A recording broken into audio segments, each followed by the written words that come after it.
Assalamualaikum warahmatullahi wabarakatuh. Waalaikumsalam Waalaikumsalam warahmatullahi warahmatullahi wabarakatuh. wabarakatuh. Baik, pada hari ini kami akan menyampaikan mengenai modul ajar yang telah kami susun, yaitu Matematika kelas 4 semester 2 fase B, lebih tepatnya pada materi aljabar, yaitu mengenai pola gambar. Baik, di sini saya Rahmadani selaku moderator pada kesempatan kali ini, dan pemateri kita pada hari ini ada dua, yaitu yang pertama Saya Indah Amelia Putri. dan pemateri kedua yaitu. Dan saya Nurmega Purnamasari. Baik, mungkin langsung saja kita dengarkan pemateri pertama yaitu oleh Indah Amelia Putri. Pada Amel kami persilahkan.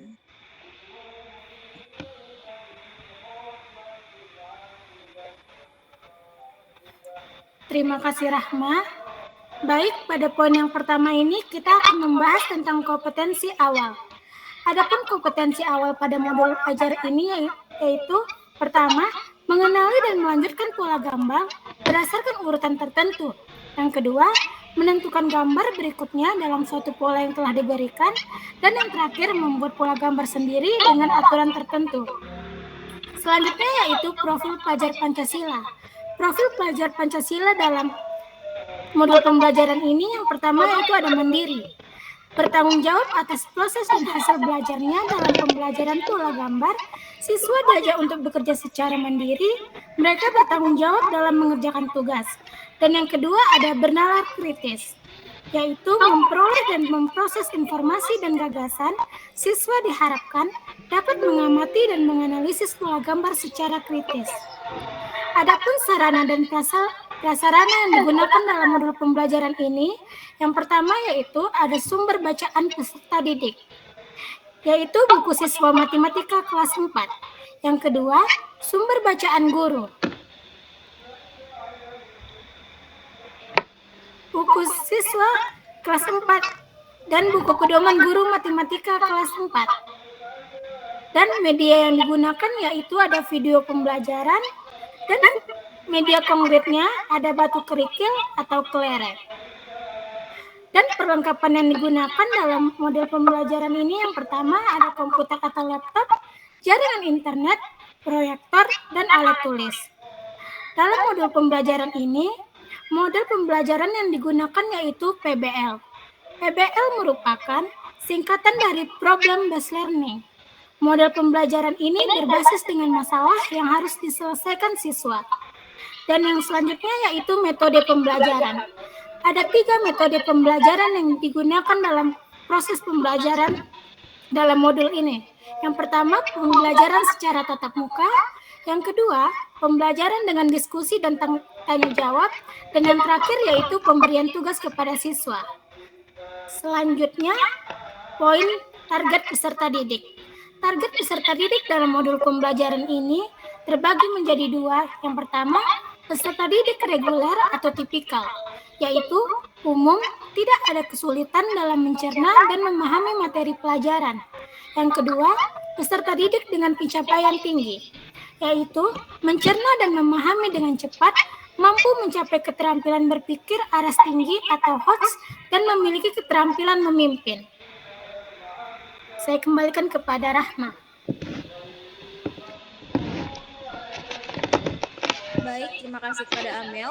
Pemateri selanjutnya akan disampaikan oleh Nurmega Purnamasari. Kepada Mega kami persilahkan. Oke, baik. Selanjutnya yaitu tujuan pembelajaran dari modul ajar yang telah kami buat. Yang pertama yaitu setelah melakukan kegiatan literasi dan diskusi secara berkelompok, peserta didik dapat menyatakan situasi dalam kehidupan sehari-hari ke dalam bentuk aljabar, menggunakan pola untuk menyelesaikan masalah sehari-hari, menghubungkan pola dengan konsep matematika lain seperti perkalian, pembagian, bentuk geometri. Kemudian, tujuan yang lainnya yaitu setelah melakukan kegiatan literasi dan diskusi secara berkelompok, peserta didik dapat mengidentifikasi variabel, konstanta, dan koefisien pada suatu bentuk aljabar. Peserta didik mampu mengidentifikasi pola gambar membesar dan mengecil yang melibatkan penjumlahan dan pengurangan pada bilangan caca sampai 100. Selanjutnya yaitu capaian pembelajaran dari modul ajar tersebut, yaitu mengenali dan melanjutkan pola, di mana mengidentifikasi pola bilangan dan pola gambar sederhana, yaitu melanjutkan pola yang diberikan berdasarkan aturan tertentu. Kemudian membuat dan menjelaskan pola, di mana membuat pola gambar dan bilangan sederhana berdasarkan aturan tertentu. Misalnya itu menjelaskan hubungan antara pola gambar dan pola bilangan yang disajikan. Kemudian menggunakan pola dalam pemecahan masalah, yaitu menggunakan pola untuk menyelesaikan masalah dalam kehidupan sehari-hari, menyusun strategi untuk menemukan pola berikutnya dalam sebuah rangkaian. Nah, selanjutnya yaitu menghubungkan pola dengan konsep matematika lainnya, di mana menghubungkan pola gambar dengan konsep perkalian, pembagian, atau bentuk geometri, kemudian menggunakan pola dalam perhitungan sederhana. Kemudian berikutnya yaitu pemahaman bermakna, di mana pemahaman bermaknanya yaitu pola ada di sekitar kita. Siswa memahami bahwa pola bukan hanya ada dalam matematika, tetapi juga dalam kehidupan sehari-hari seperti pola pada motif kain batik atau ubin lantai. Kemudian menghubungkan pola dengan bilangan dan operasi matematika, yaitu siswa memahami bahwa pola gambar seringkali berhubungan dengan pola bilangan tentunya. Misalnya, pola persegi yaitu 1, 4, 9, 16 atau itu disebut dengan bilangan kuadrat. Kemudian pola segitiga yaitu 1, 3, 6, 10 yang dimana itu adalah jumlah titik dalam segitiga bertingkat. Nah, secara umum, setiap pola gambar itu mempunyai dua jenis, yaitu pola gambar membesar, di mana melibatkan operasi penjumlahan bilangan cacah, dan pola gambar mengecil, yaitu melibatkan operasi pengurangan bilangan cacah. Kemudian pertanyaan pemantik dari modul ajar yang telah kami buat, yaitu seperti apa yang kamu lihat dari gambar ini, dan bagaimana cara menentukan pola dalam sebuah gambar. Baik, saya kembalikan kepada Rahma. Oke, baik. Terima kasih kepada Mega. Selanjutnya yaitu materinya adalah saya sendiri, yaitu mengenai kegiatan siswa. Yang pertama adalah pendahuluan. Kegiatan ini diawali dengan mengucapkan salam kepada peserta didik. Dan yang selanjutnya adalah bertanya kabar siswa, bagaimana perasaan pada hari ini, apakah siswa telah siap mengikuti pembelajaran. Selanjutnya, guru memilih salah satu peserta didik untuk memimpin doa. Kegiatan ini dilakukan secara bergantian setiap harinya agar melatih siswa ini bisa lebih berani dan bertanggung jawab menjadi seorang pemimpin. Selanjutnya, guru akan memeriksa kehadiran peserta didik dan memberikan motivasi untuk menjaga kesehatan dan mendoakan temannya yang tidak hadir karena sakit. Selanjutnya, guru bersama peserta didik akan menyanyikan lagu nasional yaitu Garuda Pancasila. Guru akan melakukan apersepsi berupa tepuk semangat atau ketukan nilainya sesuai dengan kreativitas guru yang mana itu berupa ice breaking. Selanjutnya adalah kegiatan pembelajaran diawali dengan asesmen awal pada seluruh peserta didik, yaitu menjawab pertanyaan secara lisan dengan mengaitkan materi yang dipelajari dengan pengalaman siswa. Selanjutnya, guru akan memetakan pengetahuan peserta didik terkait materi yang akan dibahas. Guru akan mengarahkan peserta didik untuk menyimak tujuan dan manfaat pembelajaran yang akan dilaksanakan dalam kehidupan sehari-hari. Selanjutnya masuk kepada kegiatan inti. Yang pertama yaitu tahap orientasi peserta didik pada masalah. Guru akan menampilkan gambar dengan pola tertentu, misalnya pola bentuk, warna, dan bentukan. Selanjutnya, siswa akan mengamati dan mengidentifikasi pola yang muncul. Dan guru akan memberikan stimulus dengan menayangkan video. Dan peserta didik akan mengamati video tersebut. Selanjutnya, guru akan memberikan pertanyaan pemantik seperti apa yang kamu lihat dari gambar di video tersebut atau bagaimana pola ini terbentuk. Selanjutnya, guru akan mengarahkan peserta didik untuk menyimak penjelasan yang berhubungan dengan video yang telah diamati. Selanjutnya, guru akan mendorong siswa untuk mengemukakan pendapatnya atau pernyataan ataupun pertanyaan yang berkaitan dengan apa yang telah disampaikan oleh guru. Tahap kedua adalah mengorganisasikan siswa untuk belajar. Guru akan membagi siswa ke dalam kelompok kecil dan guru akan memberikan pola gambar yang berbeda untuk setiap kelompoknya untuk dianalisis. Selanjutnya, guru akan mengarahkan siswa untuk berdiskusi tentang aturan atau pola yang ditemukan dalam gambar. Selanjutnya, guru akan mengarahkan siswa untuk bertanya poin-poin pada LKPD yang belum dipahaminya. Tahap yang ketiga yaitu membimbing penyelidikan mandiri dan kelompok. Siswa akan mencari informasi tentang pola gambar melalui buku atau sumber lainnya. Tahap yang masih sambungan dari tab yang ketiga, yaitu guru akan memberikan tantangan tambahan seperti membuat pola baru berdasarkan pola yang telah ada. Guru mengarahkan siswa untuk mendengarkan dan menyimak dengan seksama penjelasan guru. Kemudian menyiapkan peralatan dan bahan yang dibutuhkan. Selanjutnya, guru meminta peserta didik dalam kegiatan pembelajaran dengan bekerja sama dalam kelompoknya. Selanjutnya, guru dan peserta didik akan menyepakati waktu penyelesaiannya. Tahap selanjutnya adalah mengembangkan hasil karya. Setiap kelompok akan membuat pola gambar mereka sendiri. Lalu guru memberikan peserta didik kesempatan untuk bertanya atau berkonsultasi kepada guru apabila mengalami kesulitan. Tahap yang kelima adalah menyajikan hasil karya, yaitu guru akan mengarahkan peserta didik untuk menyusun bahan laporan untuk presentasi kelompok. Selanjutnya, guru akan memantau keterlibatan siswa dalam setiap kelompok dan mengukur ketercapaian standar penilaian. Lalu, tahap yang keenam, yaitu menganalisis dan mengevaluasi proses pemecahan masalah. Guru akan membimbing peserta didik untuk mengetahui bagaimana cara memaparkan hasil karyanya di depan kelas. Selanjutnya, guru akan memerintahkan masing-masing kelompok untuk mempresentasikan hasil karyanya. Lalu, guru bersama peserta didik dan kelompok lainnya akan memberikan tanggapan atau umpan balik mengenai hasil presentasi. Selanjutnya, guru akan melakukan ice breaking bersama siswa untuk mengembalikan semangat belajarnya. Selanjutnya, guru akan memberikan penguatan berupa hasil presentasi yang telah dilakukan. Selanjutnya, guru akan memberikan apresiasi kepada setiap kelompok dan penghargaan bagi kelompok belajar yang paling aktif dan hasil diskusi yang paling baik. Selanjutnya, guru akan memberikan soal tes kemampuan berpikir kritis kepada siswa untuk dikerjakan secara individu. Dan yang terakhir, guru akan mengarahkan peserta didik untuk mengerjakan soal latihan tersebut secara mandiri dan tertib. Baik, mungkin hanya itu, dan sebagai penutup dari penyampaian materi oleh saya adalah guru bersama peserta didik akan melakukan refleksi pembelajaran mengenai pembelajaran pada pertemuan ini. Selanjutnya, guru akan mengarahkan peserta didik untuk menyampaikan bagaimana perasaannya setelah mengikuti pelajaran pada hari ini. Dan setelah itu, guru akan mengajak siswa untuk melakukan ice breaking, tepuk love. Selanjutnya, guru akan memberikan kesempatan kepada peserta didik untuk menyampaikan kesimpulan yang dia dapat dari pembelajaran pada pertemuan kali ini. Dan yang terakhir, guru akan menutup pelajaran dan secara bergantian memberikan kesempatan kepada peserta didik yang lainnya untuk memimpin doa bersama setelah selesai pembelajaran. Baik, mungkin hanya ini materi dari saya. Selanjutnya mungkin akan ada tambahan dari Nur Mega. Kepada Mega kami persilahkan. Baik, terima kasih kepada Rahma. Di sini saya menjelaskan sedikit bahwa modul ajar yang kami buat ini berbentuk flipbook, di mana flipbook ini berkaitan dengan desain pembelajaran berbasis teknologi digital. Nah, di mana penjelasan dari desain pembelajaran berbasis teknologi digital pada pembelajaran matematika, yaitu adalah pendekatan pengajaran yang mengintegrasikan teknologi digital untuk meningkatkan pemahaman, interaksi, dan keterampilan berpikir kritis siswa. Kemudian, model ini tuh mengoptimalkan penggunaan perangkat lunak, aplikasi, dan platform digital untuk memfasilitasi proses pembelajaran yang lebih efektif, menarik, dan adaptif.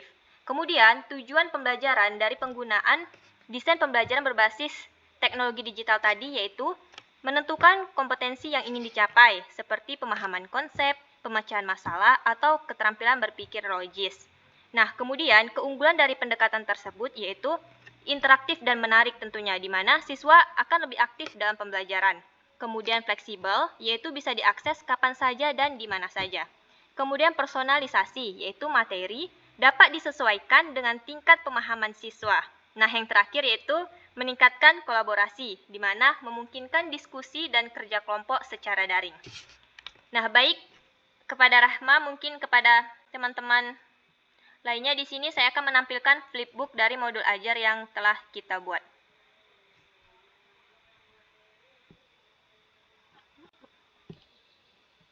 Bisa nggak ya?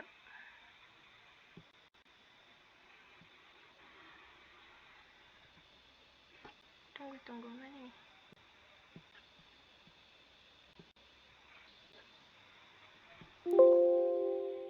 Apakah sudah masuk ke flipbooknya, teman-teman? Sudah? Oke, tunggu ya.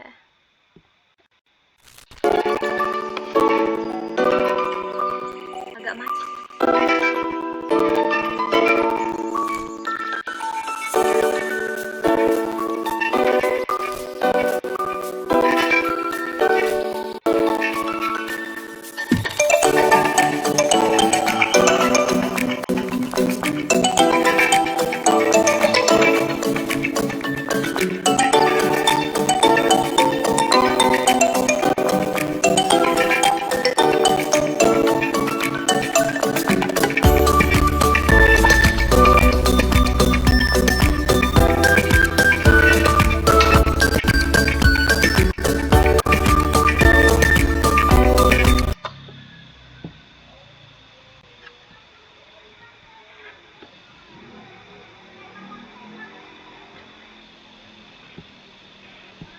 Apakah ingin diulang lagi atau kita kembali ke halaman pertama flipbooknya?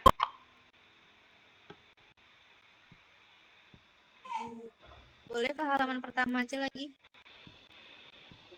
Oke.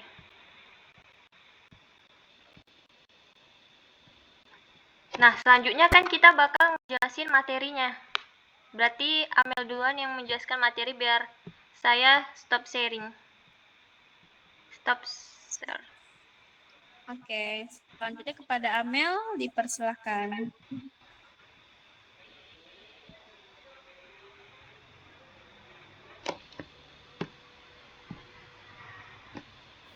Share screen-nya.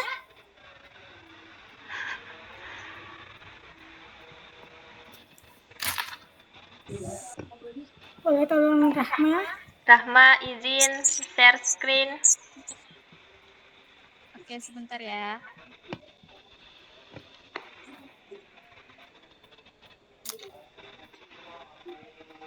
Oh, sorry. Saya menjelaskan materi pertama ya. Pola gambar mengecil.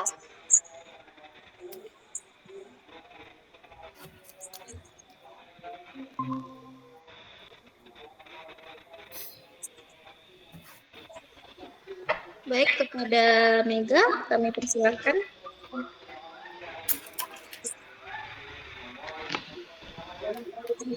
Baik. Terkait materi pola gambar, di mana pola gambar itu terdiri dari dua unsur, yaitu pola gambar membesar dan pola gambar mengecil.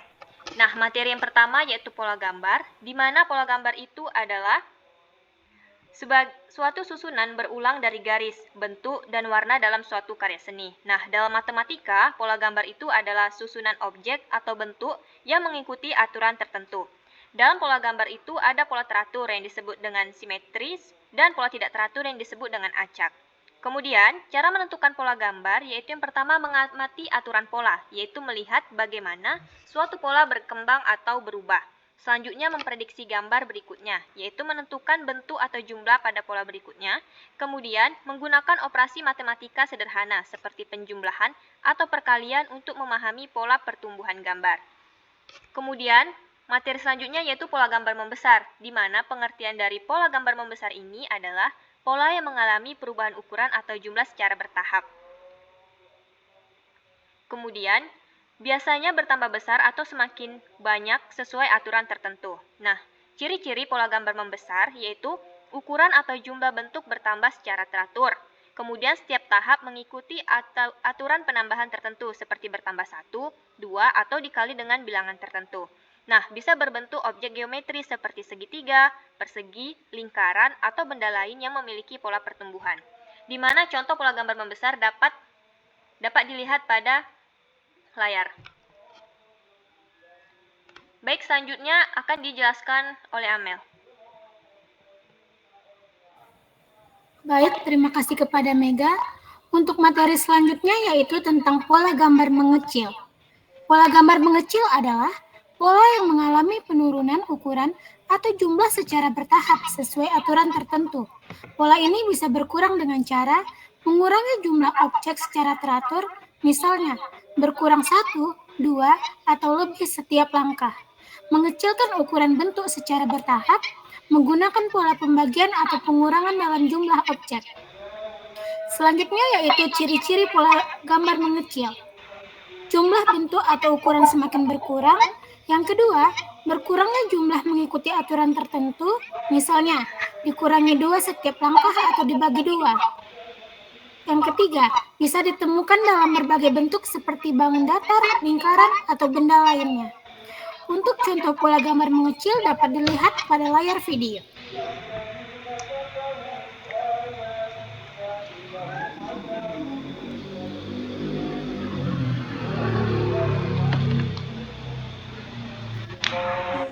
Oke, baik. Terima kasih kepada Amel dan Mega yang telah menyampaikan materi mengenai pola gambar mengecil dan pola gambar membesar. Mungkin hanya ini penyampaian kami pada kesempatan kali ini. Semoga dapat bermanfaat dan apabila ada kesalahan kami mohon maaf. Sekian dari kami. Wassalamualaikum warahmatullahi wabarakatuh. Waalaikumsalam warahmatullahi wabarakatuh.